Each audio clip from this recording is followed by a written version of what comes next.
Good morning, everyone. Just Raj and I will be taking cybersecurity. So, as this is the first class, we'll take it a bit slow. We'll be starting off with theory, that is networking, then move on to Linux basics, and finally finish it off with Wireshark and Nmap. So, just Raj will start it off with networking. So, over to just Raj. Um, Hello everyone. So I'm just Raj. I'll be taking over networking. So let's begin with IP addresses. So let's begin with IP addresses. So IP addresses are usually represented in dot decimal notation consisting of four decimal numbers, each ranging from 0 to 255 separated by dots. As you can see in the picture, an IP address is 32 bits long. So let's go ahead. So, what are public IP addresses? So, a public IP address is an IP address that is accessed directly over the internet and is assigned to your network router by your ISP. So, this router will be assigned this IP address by your ISP, and inside the network, a router will assign different devices on the network, which is these a private IP address. So, a private IP address is assigned by your network router inside your network. So it's a unique IP address, and all the data which has to be gone, which has to go over the internet is gone, is it goes through the router using network address translation, which is NAT. So which allows multiple devices to access the internet through a single public IP address. So all the data from the private IP address goes through this router using the public IP address to the internet. So as you can see in this next image, private IP addresses have different classes. So the most common one which we see in normal homes and small businesses is this IP range 192.168.0.0 to 255.255. So this has fewer number of hosts. So it is used in smaller networks where we don't need many hosts. And this class is you normally used in big companies where they need a lot of hosts in the network. So a MAC address. So a MAC address is a media access control address, which is full form for MAC. Is a unique identifier assigned to a network interface controller. So network interface controller is a NIC, which is your network card in your PC or laptop. So a MAC address can also be referred to as a physical address, as we see on Windows. So a network node may have multiple NICs, multiple network cards. So example, your PC might have a Wi-Fi card and a Ethernet card, both. So the both of those network cards will have different MAC addresses assigned to them.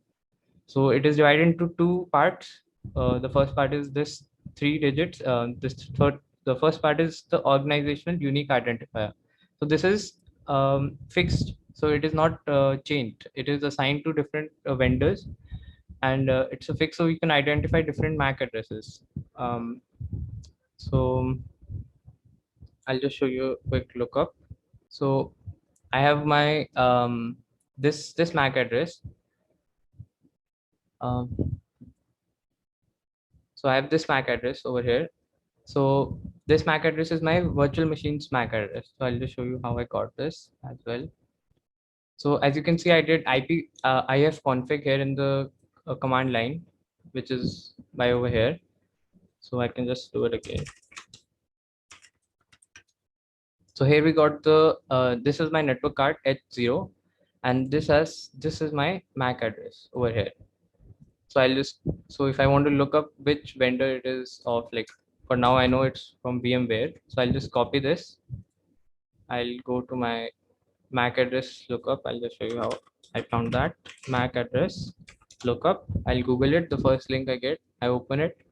MAC address lookup. I just enter this. I'll search for it. It found me that my MAC address prefix is this, the one I told you, which is fixed for the vendor or company. So we identified it from VMware. So each network card has a unique. The second part is unique for every network card. So we know about that. Next is, yeah, on Windows. So on Windows we can do by if config ipconfig /all.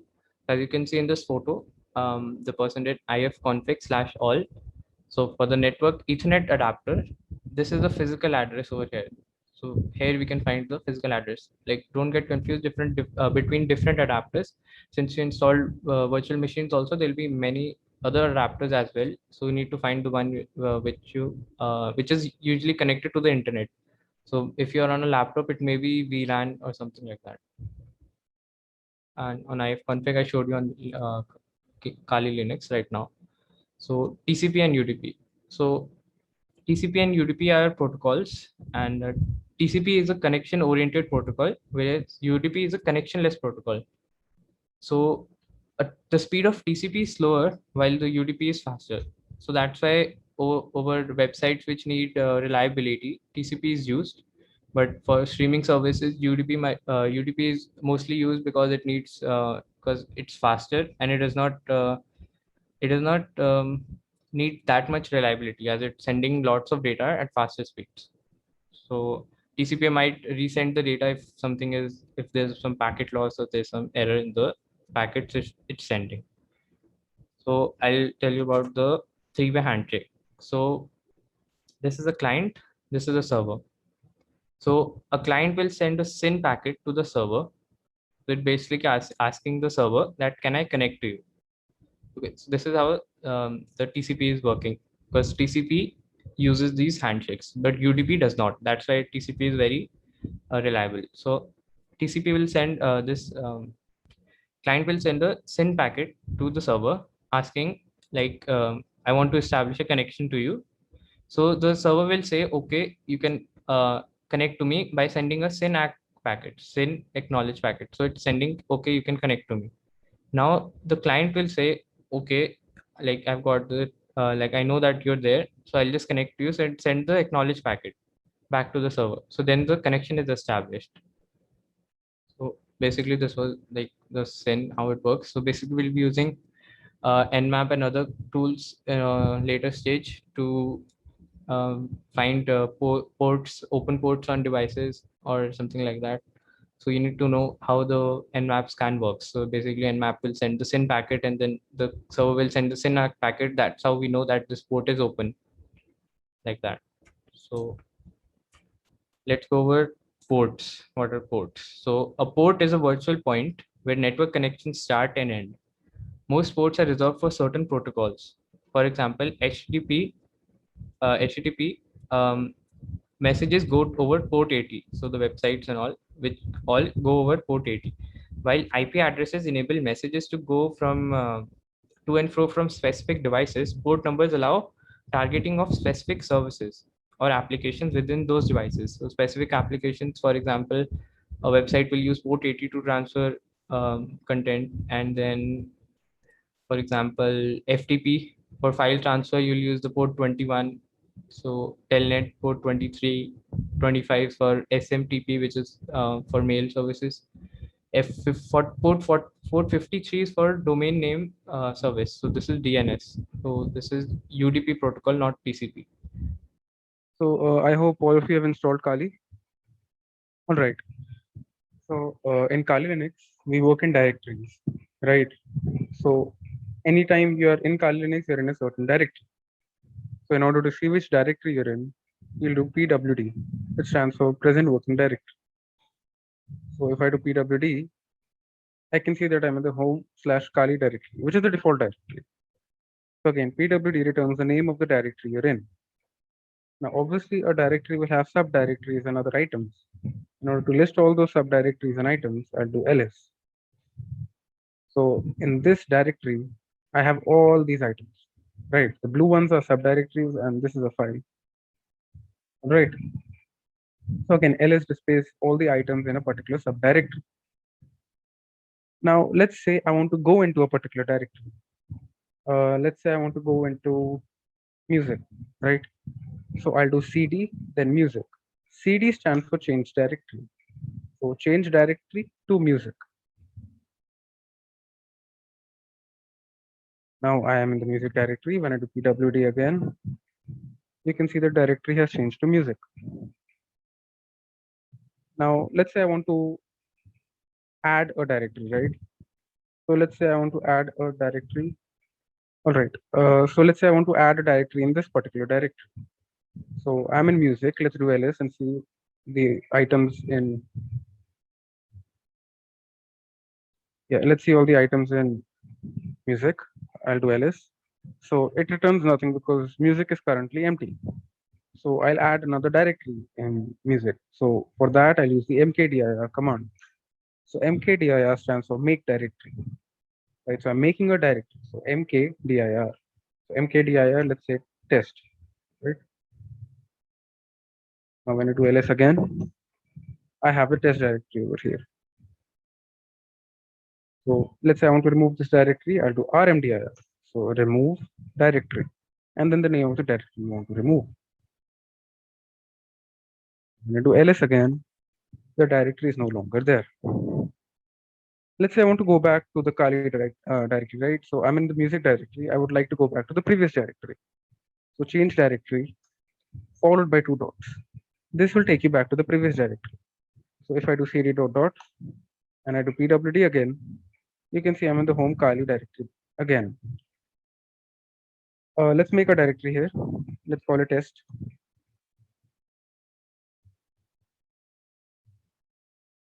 Now, when we do ls, you can see the test has been created over here. So let's change our directory to test. So I've changed my directory to test. You can see I'm in test over here.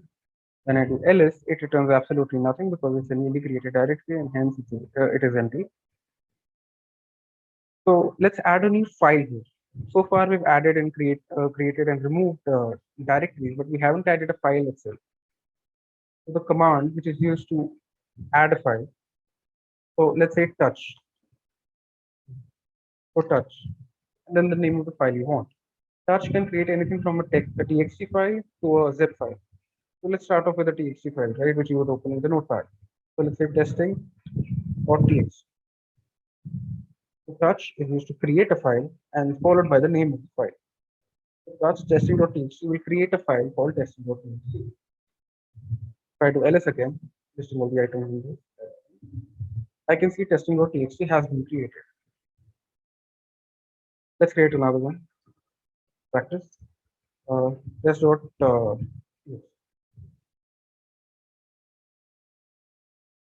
this again. So and you can see files have been created. Now this txt file is currently empty because we just created it. So what if I want to add data, right? I'll use an editor for that. So for example, you might use Notepad in Windows. In Kali, I'll use something called Nano. It's an inbuilt editor, just like Notepad. So Nano, followed by the name of the file. So let's say I want to do test.txt.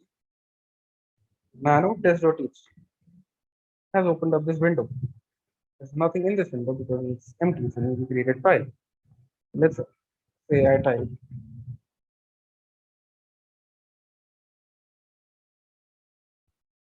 hello world, right? And that's it. I don't want to add anything else. Control X to exit. This means Control X, save modified buffer, yes. And I want the name to be string, and then I'll press enter. Now, when I do nano again, you can see the changes have been made. So I've added data to this file. Now, similar to how we removed the directory, we can also remove a file. However, we'll do rm. We won't do dir as well as that stands for directory. So rm test.txt will remove this txt file. See, the file has been removed. Now let's go back to the previous directory. cd dot dot. Now, if I do ls, I can see the test directory over here. Now, if I try rmdir to remove the directory like I told you to, it will turn up an error. It will not remove. This is because the directory is not empty. In such a case, we use a flag called -r. So rm -r and then the name of the directory. This will remove the directory and all its contents. So, rm-r test, it removes the testing.txt file inside this directory as well.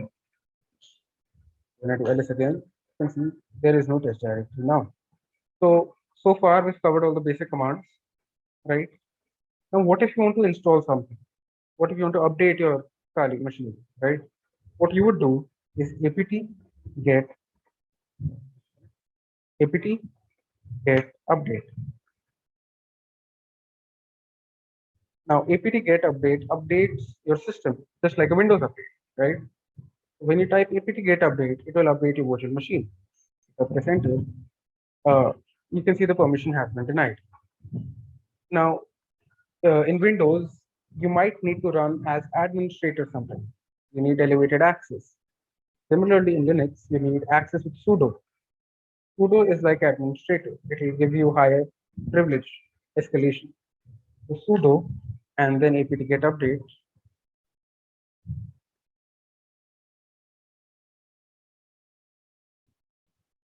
Now it will ask for your password. I'll enter mine. Now it has started updating my system. Now I don't want it to update right now, so I'll do Control C to abort. Now, two more important commands are apt get upgrade. It will upgrade all your applications that has been downloaded. All the updates that have been downloaded from apt get update will be implemented. So anything you did from apt get update, it will be executed with the help of this command, apt get upgrade. I'll do sudo apt get upgrade, and you can see it needs near about an MB to download applications and update them. I do not want to continue because another command is apt get dist upgrade.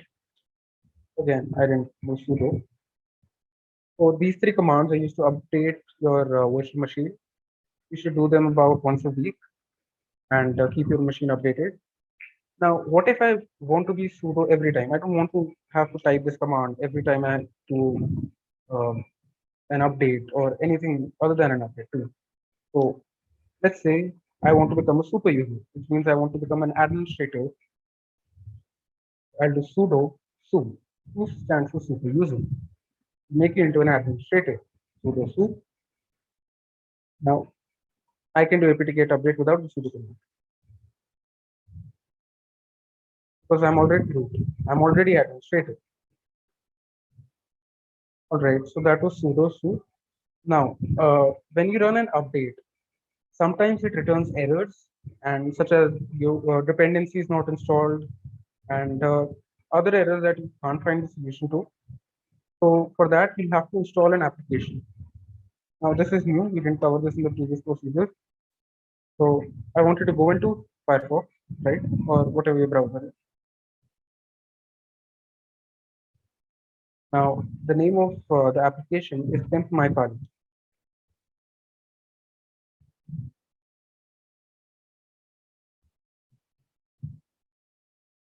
So again, this will be useful for you throughout the course, or throughout whenever you use Kali.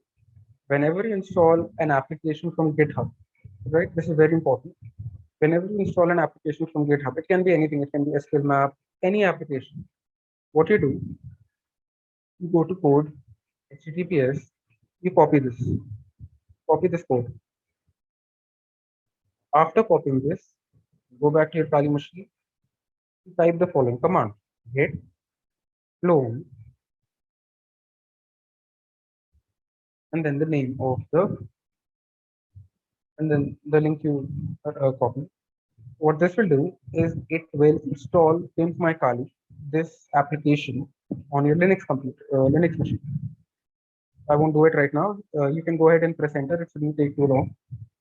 So when you install Pimp My Kali, you can see Pimp My Kali right here. So yeah, Pimp My Kali. It is already installed for me, so I did not run that command. But that is what you have to follow: git clone and then the name, the link which you get from here, right? So whenever you want to install any application on any machine, this is what you follow. So now that assuming I have installed it, so I have it right here. I'll change my directory to Pimp My Kali. I'll do ls to list all the items. I can see there are 3 items here.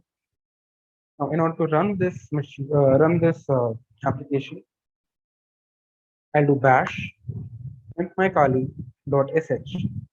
So this will do is it will execute application, execute the script, and your application will run. So when I do bash myKali.sh, run the application. So I'll press enter.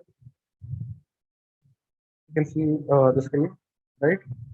So this is used when apt get update or apt get upgrade falters. So it results in uninstalled dependencies. So just for future use, whenever you run into any sort of error, go to Pimp My Kali and click on and enter N for new VM setup. It should fix all your problems ideally, and even if it doesn't, you can always tell us. So I'll exit it right now.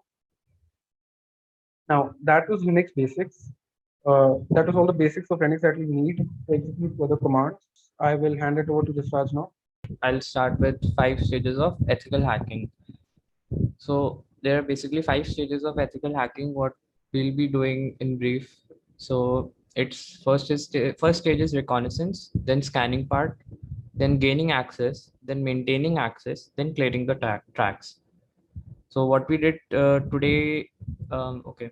So reconnaissance. This is a preparatory phase where we collect information as much information as possible about the target.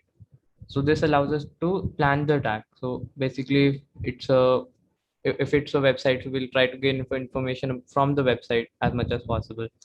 Then the next part is scanning, which is scanning the target. So it involves taking the information which you have gathered and then using it to examine the network. It is used to check if any vulnerabilities which vulnerabilities that can be exploited. So we'll show you how we can do all this in later stages. The next stage is gaining access. So this is the phase in which the attackers gain access to the machine after scanning, then gaining access, then maintaining the access. So after you've gained access, then you have to maintain your access as well. So for future use, you may even use the system as in base for attacks on other systems. So from using that machine, you can attack other systems in the network. The last stage is clearing tracks. So this involves clearing all evidence, ensuring nothing can be tracked back to the hacker. This involves modifying, corrupting, or deleting the values of logs, modifying registry values, and uninstalling all applications you used and deleting all folders you modified. So that was basically about the 5 stages of ethical hacking. And I over to Jeev. So now we'll look into some reconnaissance. So this is the first stage of cybersecurity. So let's start off with installing an application again. I want you to go to GitHub and either search here or just search it on Google too. What web? This is what I want you to search for. So again, you can Google it too. So what web? GitHub. Right. This is what we'll be installing. So it will follow the same procedure for installation. Copy this code. Git clone. And an important thing to note is whenever you want to copy stuff in your terminal, which is what this screen is, you do Control Shift V, not Control C, Control V like you do in Windows. You do Control Shift V.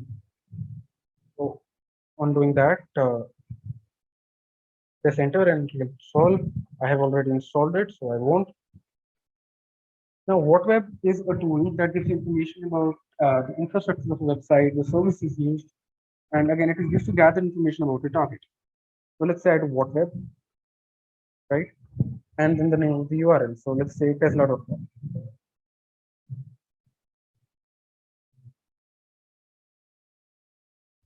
What this will do is it will return the services used, the country the server is hosted in. So country, the HTTP server, its IP, and yeah, you can see HTML5 is used. So if you want information in a more presentable format or just more information in general, you'll add -v. -v stands for verbose. It's used in many applications, and in general, it is used to display more information about what has happened. So let's do the google.com.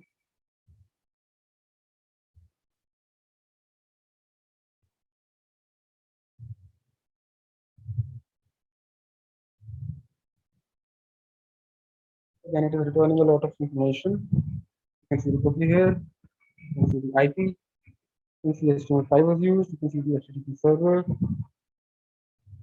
This might not seem so useful right now, but later on when we teach exploitation, just gaining access to machine, this will prove very useful. So again, the syntax is as follows: what web, the name of the domain. I use google.com, tesla.com. It can be anything you want, and followed by -v if you want or not, and this will return such information, which will be useful later on. So try this out. This is relatively easy to perform. -v stands for verbose, right? What -v will do is it will return a lot of information about what you're doing. So if I do this without -v, it will return information in a very sort of truncated, short manner, right? All you can see is this. But if I do -v as well, it will return a lot more information that might or might not be useful. Or basically what -v does is returns more information. That's it. So that is it for WhatWeb. I will now share it, give control to Jasraj. So this basically is the Tesla's website, which Jeev just showed you how what web searched and got information about the website services and everything. So basically, I'll just show you another tool, which is over here. As you can see, this Wapilizer tool. So this is basically an extension which I use for Chrome. So it identifies the technologies is similar to WhatWeb, and it's like more easy to use. So as you can see, I went to the Tesla's website over here. So I have the extension enabled over here. So when I click on it, it just shows me everything which is running on the website in a good, in a readable manner, including the versions, if possible, if it can find the versions on that website. So as we can see, it's running PHP over here. So it just is a good tool to find what services are running. Then you can try to find PHP vulnerabilities or Apache vulnerabilities for getting access to the machine or this website. The next tool I'll be showing you is hunter.io. So this is basically for searching domains. So if you want to find the emails related to this domain, this tesla.com, I want to find all the emails which are related to tesla.com. So I'll just write tesla.com over here. It shows 387 results. So I search domain search on this. So I'll just share you the link as well to both in the chat.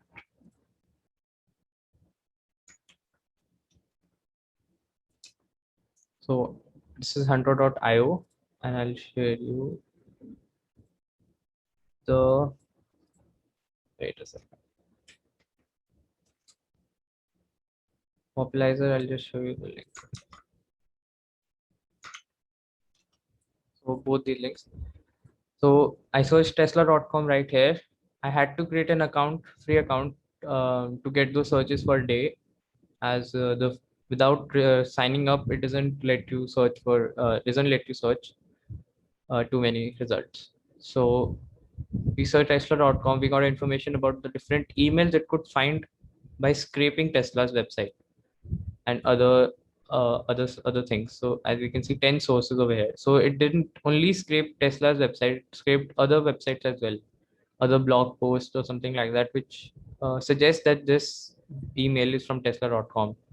So these were the different websites where it found this email address with the name and the CEO, I don't know what, but certified engineer, all the information it could find for the domain tesla.com. This is a very good tool for finding emails. And then I showed you Wapilizer as well. I'll be sharing you all the download links for this or whatever resource you need to install these tools. All right. So this is an important topic, Nmap. So Nmap is a reconnaissance tool. It is used to find more information about a domain, an IP. So let's say you have an IP, right? I have this IP right here. Let me just.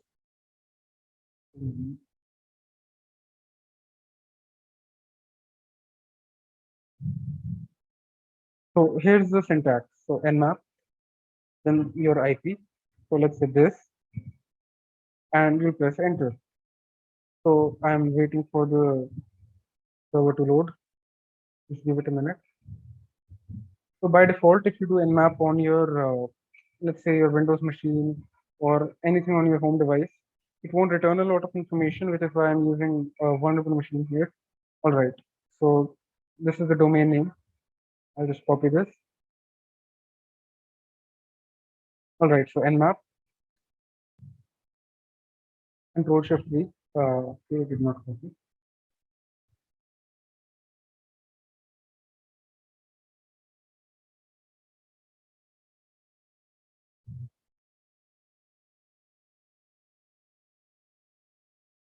All right. So you can conduct nmap on a domain or on a specific IP too.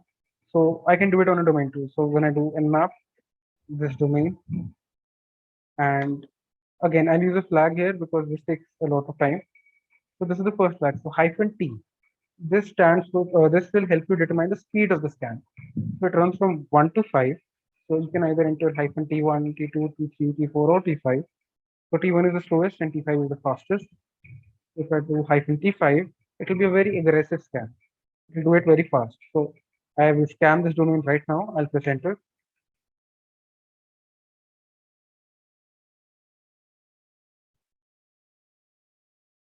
Again, this takes a bit of time.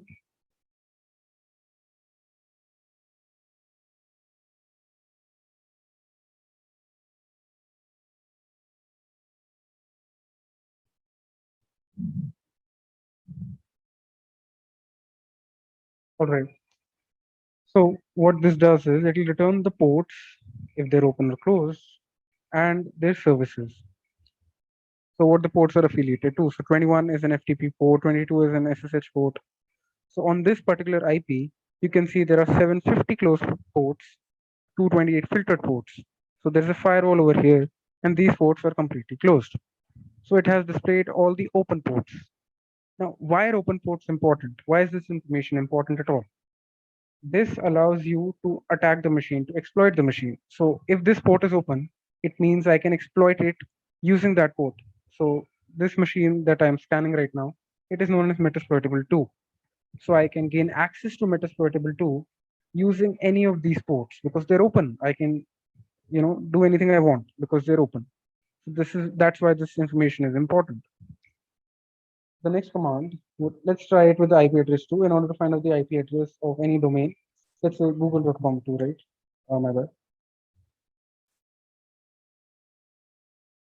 So that's how you find the IP address of any domain. So you can see this is the IP address of Google. I can ping this particular website too. This is the domain. So again, I can do nmap with the domain too. I choose to do it with the I can do it with the IP too. I choose to do it with the domain. Doesn't make a difference. Now the second command would be -S capital V. Now what this stands for is version. So this returns a version number. So right now it just returned information, basic information about the port. So if I do SV,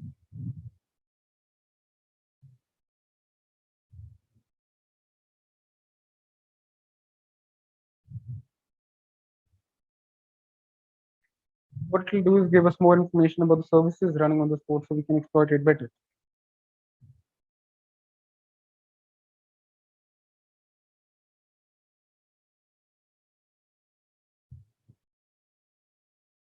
We're only doing the scanning part right now. This is information, we're just gathering information. All right, we aren't actually exploiting anything. All right. So with the previous scan, we could only see this part, right? Up till the service part, we didn't know the version. With this version, we can run an exploit too. So let's say VSFTPD 2.3.4. It is a very common and it is a well-known exploit. So there is a well-known exploit for this version now. So what I'm saying is doing SV gives you the version of the particular port open and thus helps you run an exploit later on. So let's run another flag known as -O. So this will give you the OS.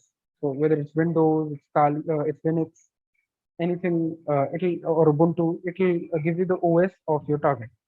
So again, the -T flag to speed things up. -O stands for OS detection.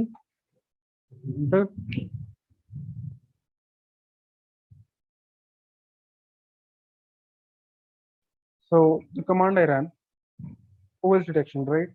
So the particular domain, it is hosted on a VirtualBox machine, right? It can just guess. It can't give you an exact guarantee what the OS will be, but it can say with 97% surety that it's running on Oracle VirtualBox, which is also the software we happen to run. So another flag and the last flag here would be nmap, then the domain name, -a, and again the T flag. What -a stands for is an aggressive scan.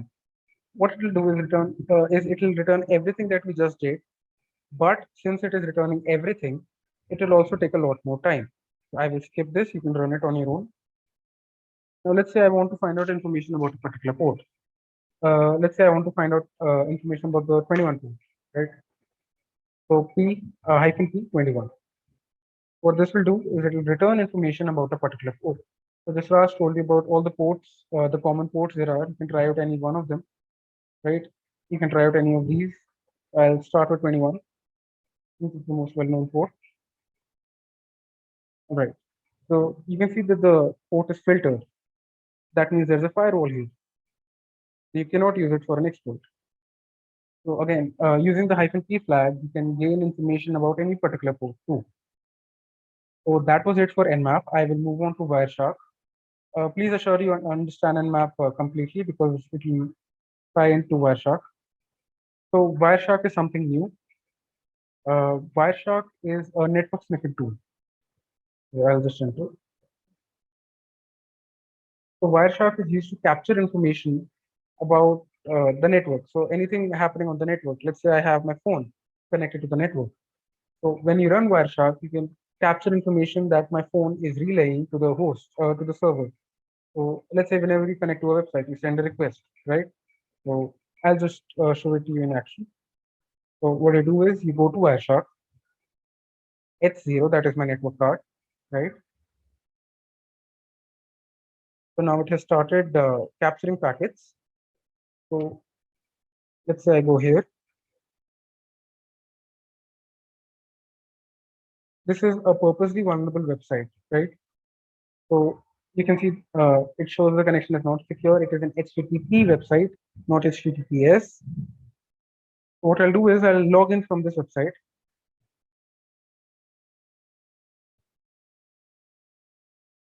And I'll enter the password. Again, this is a purposely vulnerable website.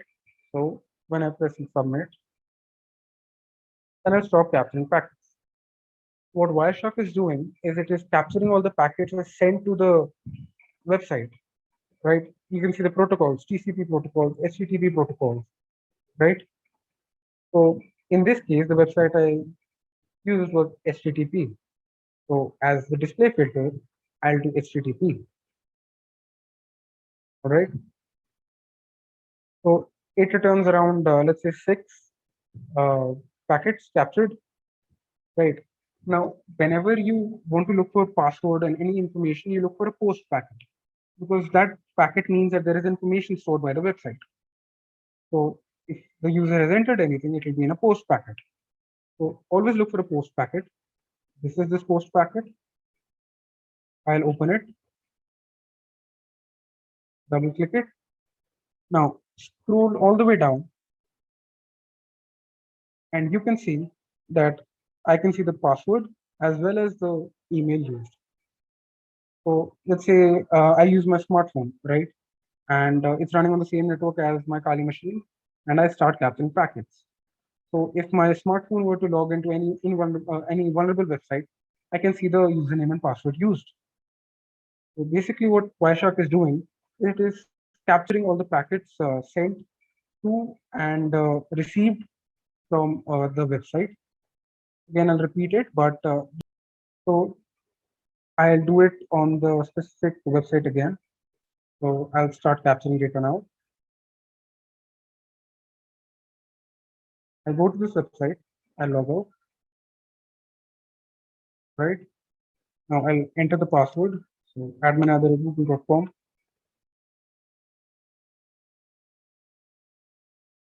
password 2010. So I'm entering the password, and in the background, my Wireshark is capturing packets too. If I click on submit, it will send a packet to the website. Now, what Wireshark will do is it will intercept that packet. So before it goes onto the website, it will also capture it. The website को तो जा ही रहा है, but Wireshark will also have that packet. If I click on submit, I'll save, and I'll log in now. I'll stop capturing now. Now there's a lot of packets here, so you need help differentiating between them, right? So let's say the website I used was HTTP. These are all the packets received from an HTTP website. The protocol uses HTTP. So anytime you look for sensitive information, any password, email stored, you'll always look for a post request. So HTTP, and then go to info tab, right? Now scroll down and look for anything that has post in it, POST. So I can see this packet has post in it, right? Now this is the exact packet that was shared to the website. This is how your data is transmitted in the form of packets. So when you scroll down, you can see password is equal to password 2010. This was the password I used. Email is equal to admin%40 google.com. So this is actually @google.com. Now this is the last segment of the class for today. Disraj will present the same thing, but for Windows. So basically, I've installed Wireshark for Windows. I've sent a link in the chat as well before for the Windows link. So this is basically to test Wireshark. So I'll be showing you how when you test a system, when you do an Nmap scan on a system, how the system will detect your packets that you're trying to connect to this and trying to scan this machine. So I'll just show you how. So basically, I'll start by, this is a filter. So this is a filter, okay? Just a second. Yeah, so this is a filter. So I've filtered all the IP addresses which are 192.168.0.106, right? So this is my laptop which has Kali Linux installed on it. So I want to see only the packets which are coming from my laptop to my this is my PC. This PC's IP is 105. So I'll start capturing packets. So I'll go over to my laptop and then I will start the Nmap scan. Just a second. So I've started the scan. So as you can see, the data packets started coming from my source, which is my laptop. So my laptop is 106, right? So my PC is 105. So from 6 to 5, the packets are coming. SYN packets are coming, and then all the TCP packets and everything is being recorded on my Wireshark as I am capturing the data. So this is how, if you try to scan any system, they know that you're scanning it. So like, be careful, if you don't have permission to scan a website, then do not scan it. So that's what I want to show. You can reproduce the same thing on Windows. I've shown you the link for download as well. All right, guys. So that's it for today. This was a long session, we understand. So we're ending the class now.